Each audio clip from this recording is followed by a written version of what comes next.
What's up, tribe? How you guys doing? Go ahead and hit that subscribe button. I hope you like this video. I hope you're still here when I'm done because this is about to get real ugly. This is the review for Chasing LA Season 1, Episode 2. So, let me say this to, this is a real talk conversation. Like real talk. Let me say this to Endario, who I love dearly. I've supported the Chasing Reality brand from Season 1. I've been watching Chasing Reality since before I started reviewing shows, right?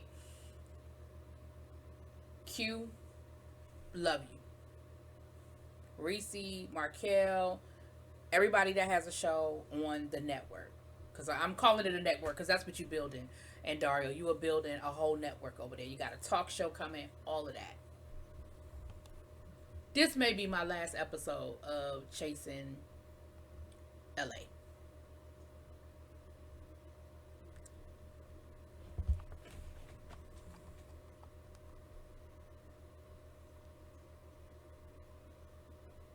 This was just, I can't count the slurs that took place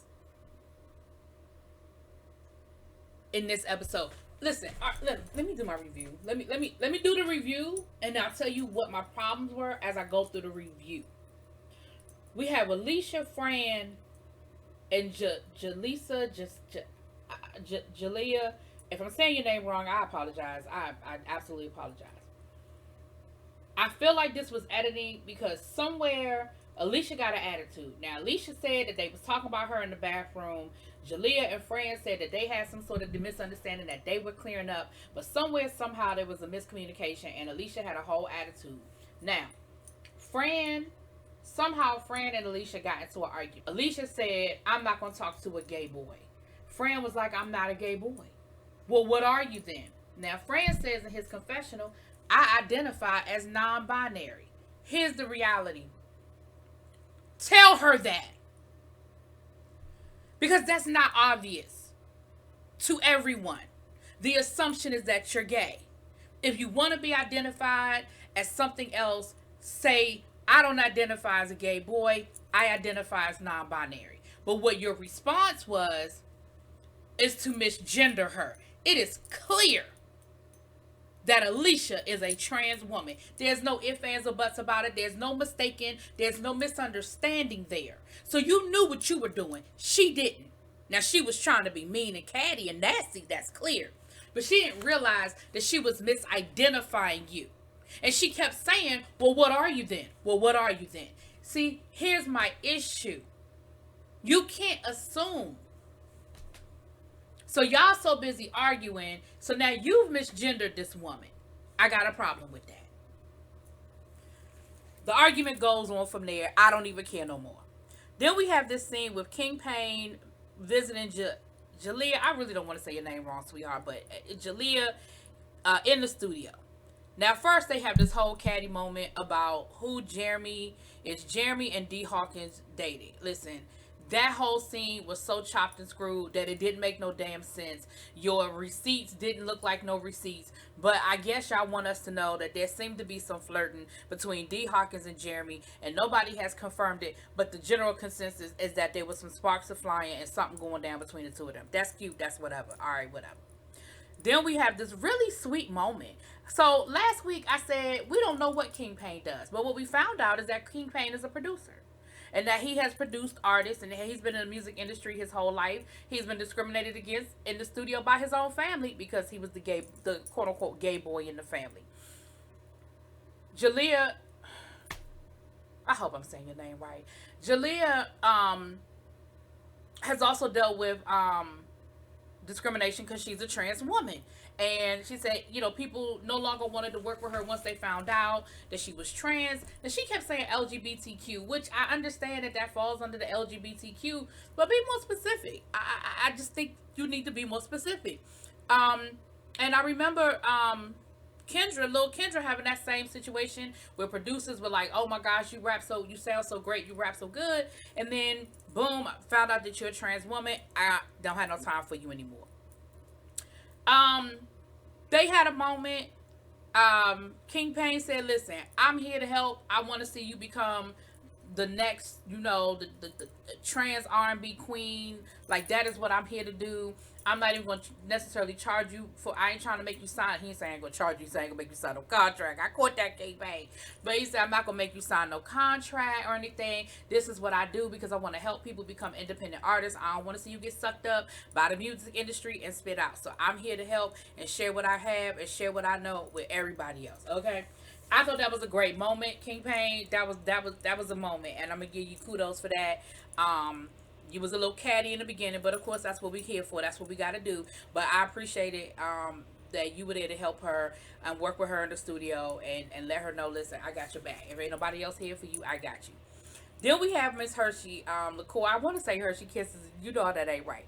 Hershey LaCour, Miss Drag Queen. Now, she said, listen, before COVID, I was doing good. I got a promotion at work, bought me a new car, and I was doing the damn thing. Then all of a sudden, boom, bap, Pam, my hours get cut at work. Car notes still due. I said, well, I'm just going to have to jump head first into drag. And then what happens? The bars close. So she said, listen, I come from a hustler's. I am a hustler. I got to make it do what it do. So she's having a performance down to the park. Now, King Payne goes. I believe it was D. Hawkins, Jeremy. I'm not sure who else, but I believe it was a few of them that went to see her performance to the park. She did that. We got to see her boom cat cowing all over the park, baby, in her little yellow outfit. She was giving it what it was giving, and I was feeling it. King Payne had to come back and apologize. He said, you know what? I was wrong. Because number one, Miss Hershey LaCour is everything. Okay, she was giving me everything I didn't know I needed across that park. And it was money on the floor. So I apologize. You know what? This is what I can appreciate. I can appreciate somebody who can come back and apologize. Thank you, King Payne. Thank you. King Payne, you get my MVP this week. I was giving it to you last week, but you get my MVP this week. I do have one question for you, King Payne.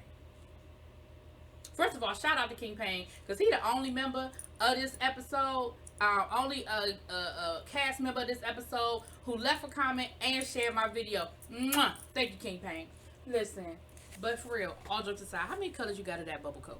We done seen black, we done seen blue, we done seen silver, or what's that, silver? How many colors you got, King Payne? I'm just saying.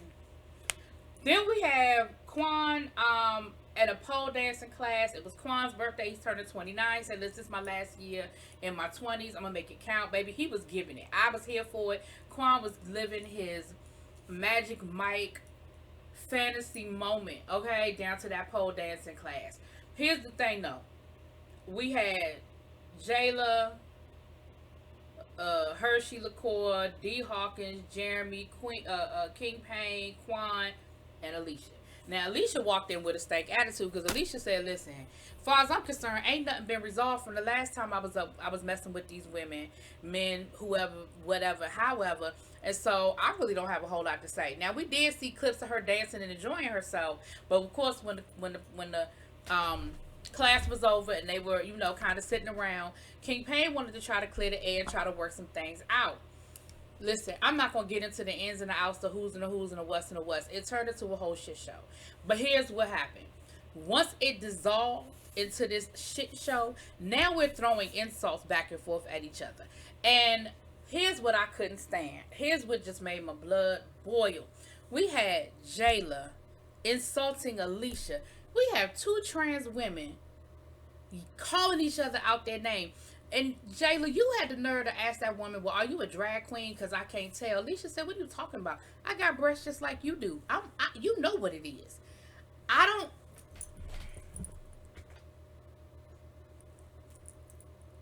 And I don't want to have a double standard here because I know we as black folk do it to each other all the time.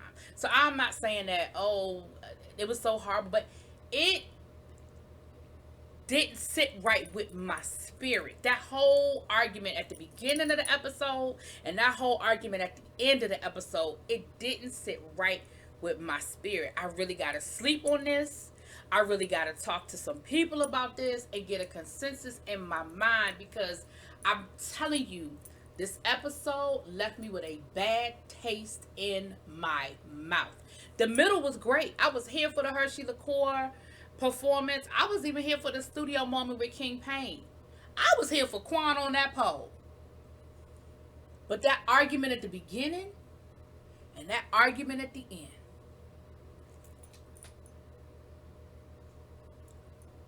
That's all I got. Sorry, y'all. I gotta add a little bit of an addendum to this. I done got so caught up, I done forgot about the whole cokehead thing. So then we got Alicia accusing somebody of doing coke, and Quan went all the way off. Quan was like, listen, what you not gonna do is throw the drug slurs out, okay? Because I have been addicted to cocaine. It is not fun. It is not cute. I almost lost my life. That is a dark and dirty place, and I will not allow you to use it as a slur. I will not allow you to throw it back and forth as if it's something to joke about. It is serious. You don't know whether that man is on drugs or not, and I'm not gonna sit here and allow you to slander him in that way. She said, well, y'all said I was what she say, that y'all said I was a drinker or I was drunk. They were like, but you were drinking. We saw you with a drink in your hand drinking. That's not the same as accusing somebody of getting high if you ain't seen them getting high. Listen, I know that wasn't a whole lot, but I just wanted to be fair and throw that in there because Alicia threw her jabs too. They was all throwing them. It was a lot, y'all. I'm sorry. I just had to put that in.